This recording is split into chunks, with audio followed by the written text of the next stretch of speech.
Dear students, if root of 4 power n equal to 64, find the value of n.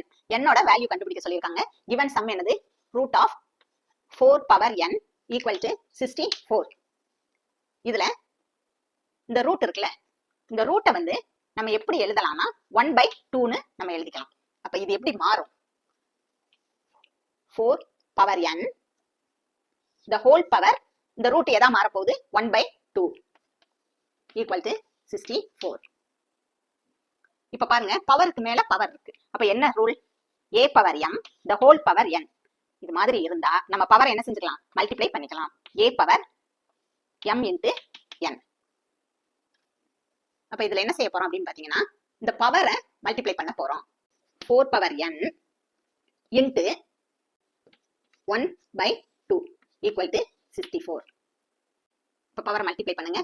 n into 1 n வரும். அப்ப 4 power n by 2 equal to 64. Equal டுக்கு இந்த side பாருங்க, இங்க எப்படி இருக்கு? இந்த டேர்ம் வந்து பவர்ல இருக்கு, சரியா?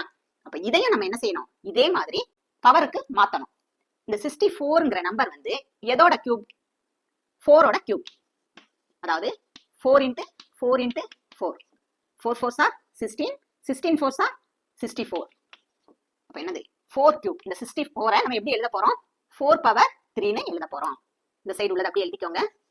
4 power n by 2 equal to 4 power 3. இப்ப பாருங்க, பேஸ் வந்து ஈக்குவலா இருந்தா பவர் என்ன செஞ்சுக்கலாம்? ஈக்குவேட்டிங் பண்ணிக்கலாம். n by 2 equal to, இங்க பவர்ல என்ன இருக்கு? 3. இப்ப நமக்கு என்ன கேட்டிருக்காங்க? என்னோட வேல்யூ தான் கேட்டிருக்காங்க. அப்ப என்ன இந்த சைடு வச்சுக்கோங்க, இந்த சைடு இருக்கக்கூடிய 3 அப்படி வச்சுக்கோங்க. இப்ப பாருங்க, இந்த ஈக்குவல்ட்டுக்கு இந்த சைடு இருக்கக்கூடிய 2 வந்து எதுல இருக்கு? டிவைட்ல இருக்கு. அப்ப ஈக்குவல்ட்டுக்கு இந்த சைடு வரும்போது இந்த 2 எதுல வந்துரும்? மல்டிப்ளைல வந்துரும். அப்ப 3 into 2 அந்த சைடு மல்டிப்ளைல கொண்டு வந்துருங்க. அப்ப என்னோட வேல்யூ என்ன? n equal to 3 2s are 6. 6 தான் என்னோட value. Thanks for watching, students.